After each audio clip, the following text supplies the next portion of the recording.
You're listening to NewsHour with me, Leila Nathu. We're live from the BBC World Service in London. Now, it was an American radio network set up in 1942 to combat Nazi propaganda, but President Trump stripped back the federally funded broadcaster Voice of America last year, accusing it of being biased against his administration. More than 1,000 staff members at the organisation, which has been broadcasting to millions of people around the world, have since been on leave, with the news group ceasing to operate. And you'd have heard this looped theme if you tuned into its TV channel.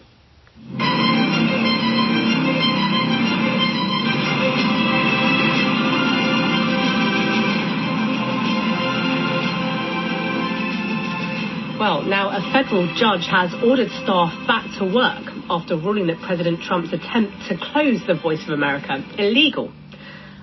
I've been speaking to Patsy Widakuswara, who was White House bureau chief at Voice of America when it was effectively shut down last year, and was a lead plaintiff in a lawsuit against the government. She's been telling me more about the future of the broadcaster.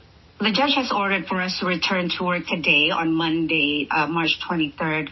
However, the government appealed, and they said that it's also logistically impossible to bring hundreds of us back all at the same time. You have to remember that they dismantled everything in terms of our physical infrastructure. I don't even have my badges. They confiscated our equipment, our laptops, and everything, shuttered satellite studios and so on. So the judge has accepted a staggered plan to bring us back to work. So that is what we're waiting for, basically, for USAGM, our parent agency, to enact that order. And the judge has also asked them to give him a progress report every 2 weeks. So we'll see where that takes us. Right, so it sounds like it's a huge undertaking to actually get you back on air. That's correct, but that's not even the hardest part. I mean, getting our physical infrastructure back will take time and a lot of taxpayers' money, but that's not our hardest work. Our hardest work is so that our journalists can return to work and do our reporting according to the VOA Charter, accurate, factual, balanced, and comprehensive, and not worry about the administration looking over our shoulder, not exercising some kind of self-censorship because of fear and so on. And I think the hardest part of all is to regain the trust of the 360 million weekly global audience that relied on VOA that we have ignored for the past year. I think those two are the bigger challenge here. Just tell us more about the case that you brought last year initially when the shutdown was ordered. Yeah, so basically we argued that what the Trump administration is trying to do to VOA, which is by law protected by the VOA Charter to be independent and also gets our funding from Congress, amounts to two violations. The first one is executive overreach, and the second one is viewpoint discrimination, which is, illegal under the First Amendment. And the reason why we say that is because the White House has made it very clear that our independent journalism does not align with the president's agenda.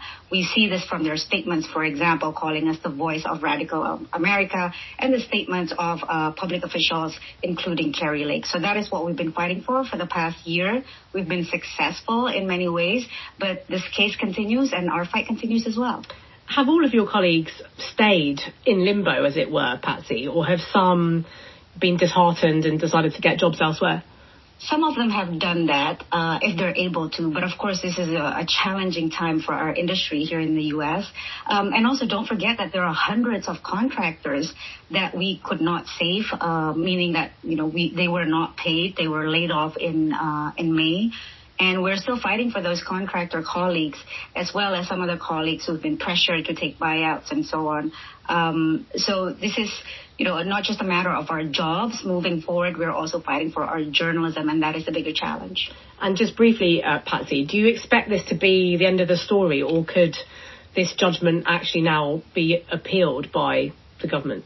Oh, this is absolutely not the end of the story. They have appealed, and, the case is ongoing. And there's another case that we just filed today. My colleagues have filed today, a group of journalists from not only VOA Central News English, but also from various other language services. As you know, VOA broadcasts in 49 languages. So we're really confident that between my lawsuit as well as this new lawsuit that's been launched today, we are going to do our best to protect our jobs and our journalism.